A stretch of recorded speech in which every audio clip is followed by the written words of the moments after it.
আসসালামু আলাইকুম ওয়া রাহমাতুল্লাহি ওয়া বারাকাতুহু।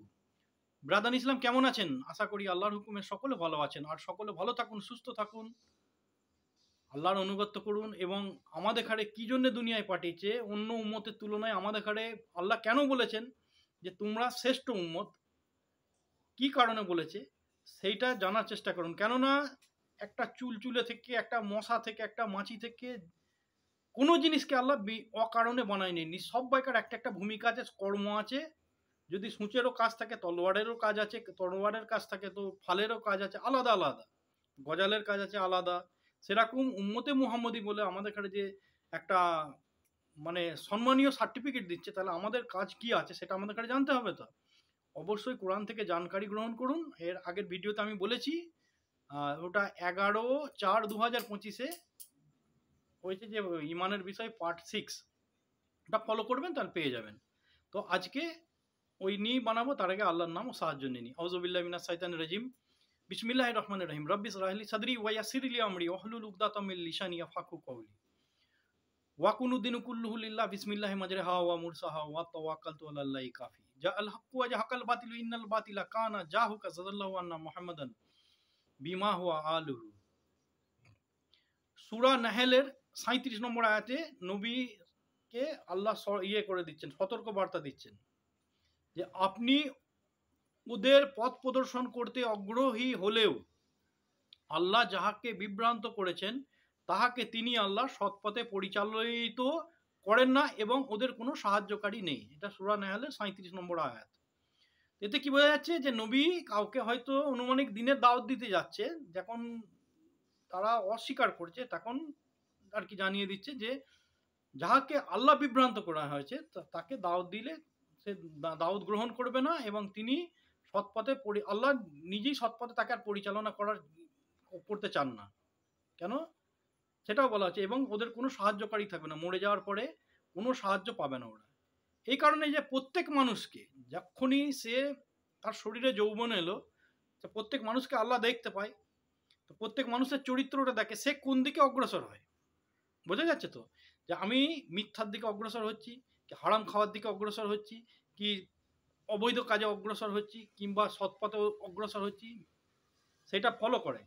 তারপরে তার যে যেটা করতে চাই তাকে সেটা আজ্ঞে দেয়। যদি মনে করুন আমি একদিন ফজরের নমাজ পড়লাম না, তাহলে শয়তান ফজরের নমাজের পরে যে জোয়াল টাইমটা আসে, তারপর ইশরাকের টাইম চালু হয়।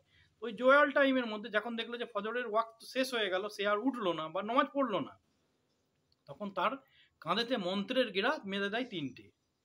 এইরকম পরপর পরপর একদম যদি সে 14 দিন নমাজ না পড়লো, 3 জুম্মা নমাজ না পড়লো, তাহলে 14 দিনে 3টে করে প্রতিদিন গিরা হলে তাহলে 3 × 14 42টা হলো। যেই 42টা হয়ে গেল তখন ওই গিরাগুলো থেকে একটা শয়তান মানে নাজিল হয়ে গেল। তো আল্লাহ এখন ঢিলে দিয়ে দেয়, ওই শয়তান তখন আমাকে কন্ট্রোল করবে, পরিচালিত করবে। তখন ও আমার মানে মগজের মধ্যে থেকে অবৈধ কাজের দিকে নিয়ে যাবে।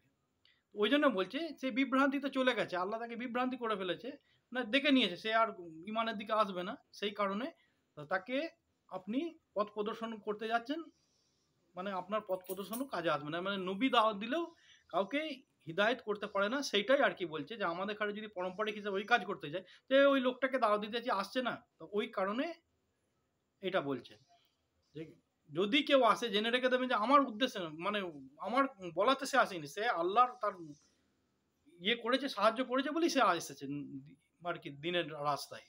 এবং ওদের কোনো সাহায্যকারী থাকলে কিয়ামতের দিন ওরা কোনো সাহায্য পাবে না এবং এই দুনিয়াতেও পাবে না। যখন তার উপর মোহর মেরে দেওয়া হলো যে আর দিনের রাস্তায় আসবে না, মুসলিম হতে পারবে না, সে যে হোক, আমার বাপই হোক, আমার বেটাই হোক, আর আমার মা হোক, বা আমার স্ত্রী হোক, বা আমার পরিবারের যেই হোক, বা সমাজের যেই হোক না কেন, তাকে আর মানে আমি যদি সাহায্য করতে চাই দিনের বিষয়ে, তাকে বিরক্ত লাগবে, তাকে খারাপ লাগবে, সে আমাকে দেখে সরে যাবে। বোঝা যায় তো, এক একজনকে ঘৃণা করে না, ওই কারণে যে আল্লাহ তাকে মোহর মেরে দিয়েছে, সে ইমানদার লোককে দেখলে ঘৃণা করে সরে যাবে, সে সাহায্য পাবে না। কেননা আমি তাকে যদি দিনের কথা বলি হয়তো তার হৃদয় ঘুরতে পারে, তো আল্লাহর তরফ থেকে তাকে এমনই করে দেবে সে ইমানদার লোক থেকে সরে যাবে। ওই জন্য সাহায্য থেকে দূরে চলে গেল, বা কিয়ামতের দিনকেও সে কোনো সাহায্য পাবে না। নবীর উম্মত বলে নবীর কোনো সাহায্য করতে পারবে না এইসব ব্যক্তিদের ঘরে। 13 নম্বর সূরা বানী ইসরাইল। প্রত্যেক মানুষের কর্ম, আমি আল্লাহ তার কণ্ঠ লগ্ন করেছি এবং কিয়ামতের দিন আমি আল্লাহ তার জন্য বাহির করব এক কিতাব, যার নাম হবে আমলনামা বা কর্মের পুস্তক বা বই বা চরিত্র পুঁথি, যা বলবেন তাই, যাহা সে ব্যক্তি দেখতে পাবে উন্মুক্ত অবস্থায়। সে মানে চাইবে না যে আমার ওটা বেরিয়ে আসুক, আমি যে দুনিয়ায় পাপ করেছি আমি চাইবো না যে উজাগার হোক, সেই জন্য সে পাগল হয়ে যাবে যাতে যাতে না বেরোয়, কিন্তু আল্লাহর কাজকে কেউ রদ করতে পারবে না। আচ্ছা, 14 নম্বর সূরা বানী ইসরাইল, তাহাকে বলা হবে তুমি তোমার এই আমলনামা চরিত্র পুঁথি বা তোমার জীবনী পাঠ করো, আজ তুমি নিজেই তোমার হিসাব নিকাশের জন্য যথেষ্ট। বোঝা গেল? যে ইমানদার হবে তার ডান দিক থেকে আসবে, সে খুশি হয়ে যাবে, সবাইকে দেখাবে। এই দেখো, জানো কোনো ছেলে যদি রেজাল্টে মানে ভালো নম্বর আনে, উচ্চ র্যাঙ্কের নম্বর আনতে পারে, সে তো দেখাবে দেখুন আমি এই নম্বরে নিয়েছি, ও চাচা দেখো, ও কাকা দেখো, মামা দেখো। যে ফেল করে সে দেখাতে চায়, সে তো লুকিয়ে রাখবে। সেরাম বিষয়টা হচ্ছে। যাই হোক, এইবার লোকে বলবে যে কণ্ঠর মধ্যে কি করে রেখে দেয়। এবার চিন্তা করুন যে আজকের ডেটে যে মোবাইলের মধ্যে যে একটা মেমোরি চিপ নামক একটা জিনিস আছে, সে তাতে তার ক্ষমতা কত, 2000 জিবি আছে, 1500 জিবি আছে, 500 জিবি আছে, 1000 জিবি আছে, যেগুলো স্যাটেলাইটে আছে, স্যাটেলাইট বলে যেগুলো ঘুরে বেড়ায়, তাতে কত জিবি মেমোরি আছে, সে কত কি ধরে রাখতে পারে। বা আপনি চিন্তা করুন যে ওই রাস্তাঘাটে যে ক্যামেরাগুলো লাগানো হয়েছে, মানে কোনো কোনো ইয়ে থেকে, গভর্নমেন্ট থেকে, থানা থেকে বা রেল স্টেশন থেকে লাগানো, তাদের মেমোরি কত মানে জিবি হতে পারে। তো সেই হিসেবে কেন আল্লাহ, তারা যদি মানুষ হয়, আমরা যদি মানুষ হয় আমরা করতে পারি, তাহলে আল্লাহ আমাদের কাছে রাখতেই পারে এখানে কোনো জায়গায়। ঠিক আছে, তো সেইটাকে বের করবে এবং কিরাবিন কাতিবিন লেখা লিপিবদ্ধ করে সেটা আনবে, দুটো প্রমাণ পেয়ে গেল। ঠিক আছে, তো সেখানে অমান্য করা যাবে না। তারপরে হচ্ছে যে সূরা কাহাফের 28 নম্বর আয়াত, রসুলকে বলছেন আপনি রসুল সাল্লাল্লাহু আলাইহি সাল্লাম তার অনুগত্য করবেন না, যাহার চিত্তকে আমি আল্লাহ অমনোযোগী করে দিয়েছি, মানে ধ্যান বা তার চেহারাকে আমি অন্যদিকে অমনোযোগী করে দিয়েছি আমার স্মরণে। যে ব্যক্তি আল্লাহর স্মরণ করে না, যে ব্যক্তি আল্লাহর স্মরণ করে না বা আল্লাহকে জিকিরের মধ্যে রাখে না, অন্যদিকে ব্যস্ত থাকে, তার অনুগত্য করতে বারণ করছে রসুল সাল্লাল্লাহু আলাইহি সাল্লামকে। যে তার খেয়াল খুশির অনুসরণ করে ও যাহার কার্যকলাপ আল্লাহর সীমা অতিক্রম করে চলে যায়, মানে শরীয়তের বিরোধী যদি কাজ করে, তো তার অনুগত্য করতে যাবেন না, সে যেই হোক। পারম্পরিক হিসেবে ভালো করে দেখুন যে এটা আমাদের ঘরে বলছে, এটা যদি আমার বাপ আল্লাহ শরীয়তের খিলাফ কাজ করে, বা আমার পরিবার শরীয়তের খিলাফ কাজ করে, আমার বেটা শরীয়তের, বা আমার ভাই বা আমার সমাজের যেই করুক না কেন, আমার অতি আত্মীয় যেই করুক, যদি সে শরীয়ত অতিক্রম করে চলে যায়, তো তার অনুগত্য করার দরকার নেই। তাকে সম্মান দেওয়ার বা তার মানে অনুগত্য, মানে বলা হয়েছে যে তার হুকুমের গোলামি করা তার প্রয়োজন পড়ে না, সে যেই হোক না কেন। আল্লাহ রসুল এটা করেছেন কেন, তিনার রক্তের সম্পর্কে চাচাদের ঘাড়ে ত্যাগ দিয়েছিলেন, চাচা চাচি বা তারা পরিবারের প্রায় লোকই বেশি অংশকে ত্যাগ দিয়েছিলেন ইসলামের ওয়াস্তে, ইমানের ওয়াস্তে, আল্লাহর ওয়াস্তে। নিজের পরিবারেরাই দুশ্মনী করেছিল আগে শুরুয়াত থেকে। সর্বপ্রথম ওনার চাচার মুখে থুতু ফেলে দিয়েছিলেন যখন দিনের দাওয়াত দিয়েছিল প্রথমবার, মানে আবু বকর রাদিয়াল্লাহু তাআলা আনহুর ঘরেতে ডাক করিয়ে দাওয়াত দিয়েছিল। 25 জন এসেছিল, তার মধ্যে যে জবাব দিয়েছিল, যখনই দিনের দাওয়াত দিয়েছে তখন ওনার মুখে থুতু ফেলে নিক্ষেপ করে চলে গেছিল, নাউজুবিল্লাহ। যাই হোক, ওই জন্যে সে রক্ত সম্পর্ক হলেও তাকে ত্যাগ দিতে এটা হুকুম করে দিচ্ছে। এর আগেও আমি বলেছি যে বাপই হোক আর ভাই হোক, তাকে ত্যাগ করতে হবে যে দিনের বিরোধী কাজ করলে। সূরা রুমের 30 নম্বর আয়াত, আল্লাহ নবী সাল্লাল্লাহু আলাইহি সাল্লামকে সতর্ক করেছেন যে আপনি একনিষ্ঠা হয়ে নিজেকে দিনে প্রতিষ্ঠিত করুন, আল্লাহর প্রকৃত অনুসরণ করুন, মানে দিনটাকেই মজবুতভাবে ধরুন, অন্য যে ধর্ম আছে তাতে ইয়ে করতে যাবেন না, বা আল্লাহকে ছেড়ে অন্য কিছুকে অনুসরণ করতে যাবেন না। যে প্রকৃতি অনুযায়ী তিনি মানুষকে সৃষ্টি করেছেন, যে আসল যে আমাদের মালিক সেই তো মানুষকে সৃষ্টি করেছে, তো সেই মালিকেরই ইবাদত করার উদ্দেশ্যে এটা বলছে যে আল্লাহর সৃষ্টির কোনো পরিবর্তন নেই, এই সেই সরল দিন, মানে দিন মানে ধর্ম বা আমাদের কাছে যেটা পরিচালনা করতে যে দিনে ইসলাম, এইটাই সরল বা সেটাই আল্লাহ মানে এটাকে সৃষ্টিকারক। কিন্তু অধিকাংশ মানুষ তাহা জানে না, মানে জানতে চায় না, কোরআন পড়ে না, কোরআন এনে রেখে দিয়েছে বই খাতা তুলে, সে পড়ে না বা জানতে চায় না। এই আয়াতের মাধ্যমে জানিয়ে দিচ্ছে, সূরা রুমের 30 নম্বর আয়াত, জেনে নিলেন। সূরা যুখরুফের 36 নম্বর আয়াতে কি বলছে? যে ব্যক্তি দয়াময় আল্লাহর জিকির স্মরণ থেকে বিমুখ হয়ে যায়, এ আগেও বলা হচ্ছে, এটা তো তাই বলছে যে আমি আল্লাহ তার জন্য নিয়োজিত করি একটি শয়তান। এই যে বলে দিলাম না, গিট বেঁধে, গিটের বিষয়টা, তারপর শয়তান ইয়ে হয়ে যায়, তারপর সেই হয় তার করিন। করিন মানে করিবি, মানে ডান দিকের বুকে থাকে করিন জিন। প্রত্যেক ব্যক্তির কাছে আছে করিন জিন, প্রত্যেক ব্যক্তির কাছে একটা রুহু আছে, একটা করিন জিন, একটা বদকার পরামর্শদাতা, একটা নেককার পরামর্শদাতা, যে রুহু। আর রুহু চলে গেলে ডেড বডি। করিন জিন যতদিন আমি জীবিত ততদিন আমার শরীরে থাকবে, তারপরে সে রাস্তায় ঘুরে বেড়া, তার কোনো ভ্যালু নেই। ঠিক আছে? বা করিন জিন বলতে পারেন, বা হামজাদ বলতে পারেন, হামজাদ, ঠিক আছে, বা সহচর বলতে পারেন।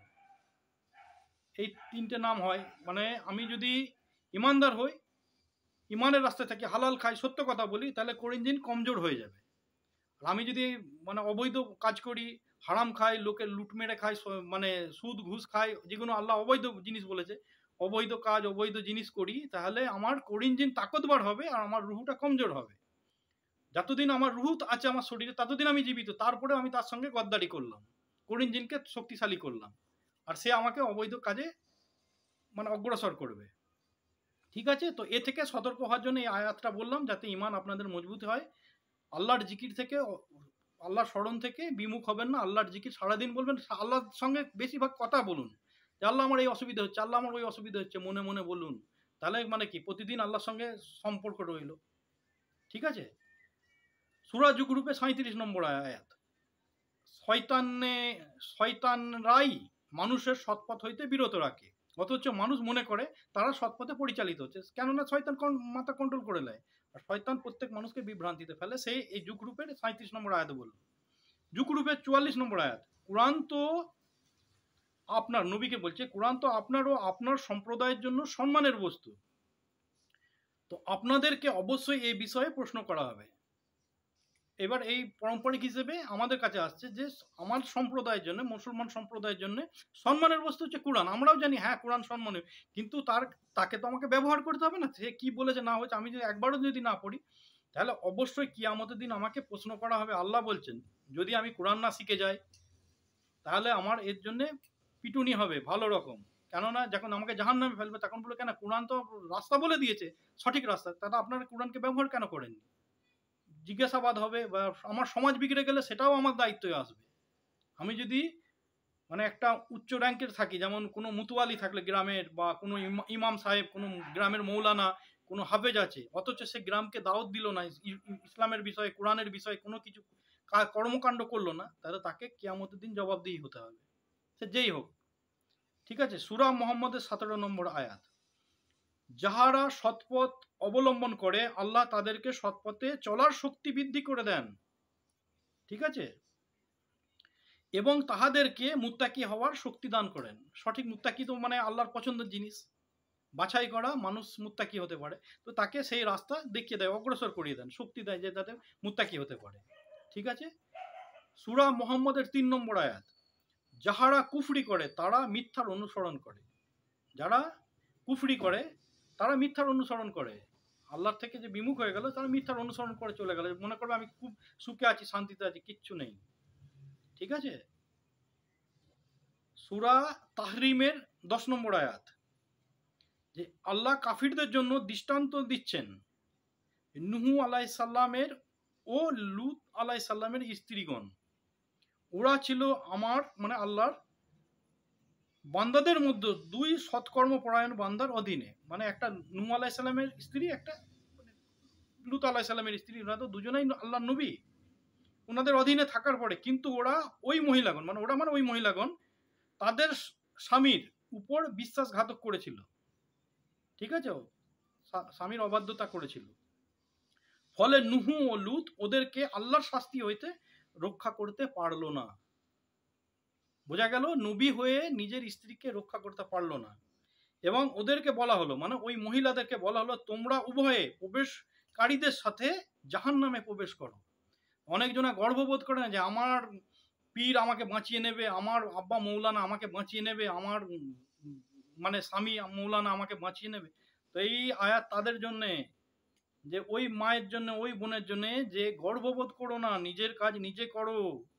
অবাধ্যর কারণে, স্বামীর অবাধ্যর কারণে ইনাদের কারে জাহান্নাম থেকে, মানে ওনার নবী, স্বামী নবী তাও বাঁচাতে পারিনি।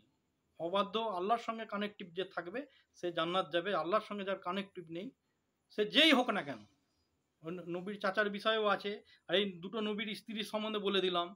এবং ওই ফেরাউনের স্ত্রী আছে সূরা তাহরিমের 11 নম্বর আয়াতের পরের ইয়েতে বলবো, উনি হচ্ছে ফেরাউনের স্ত্রী আম্মা আসিয়া আলাইসাল্লাম। উনি ফেরাউনের ঘরে থেকেও জান্নাত লাভ নসিব হয়েছে। এগুলো সব দৃষ্টান্ত দিয়েছে আল্লাহ কোরআনের মধ্যে, যাতে আমরা ইমানকে মজবুত করি। ফেরাউন একটা ছিল কুফরি কালামের দিকে মানে অগ্রসর ব্যক্তি, তার স্ত্রী ইমানের দিকে মজবুত হয়ে ইমানদার হয়ে ইন্তেকাল করেছেন। সেই সম্বন্ধে এর আগের ভিডিওতে বানাবো। যদি এর মধ্যে কোনো ভুল হয় আল্লাহর ওয়াস্তে মাফ করবেন। আর নিজে শুনুন, অপরের কাছে পাঠিয়ে দেন আল্লাহর ওয়াস্তে, নিজের নেককারের ওয়াস্তে, নিজের কবরের ওয়াস্তে এটা অপরের কাছে পাঠিয়ে দেন, এবং ঐক্যতা আনার জন্য এটা পাঠিয়ে দেন, যাতে আমার মুসলমানরাদের চোখ খুলে যায়, ইমান মজবুত করে, আর সমাজতন্ত্র সংগঠন ভালোভাবে হয়, শান্তিতে আমরা বসবাস করতে পারি, এই উদ্দেশ্য। আল্লাহ হাফিজ, জুড়ে থাকুন। অবশ্যই আমি এর পরে ভিডিও যদি বা হায়াত থাকি আপলোড করব আপনাদের উদ্দেশ্যে। আল্লাহ হাফিজ।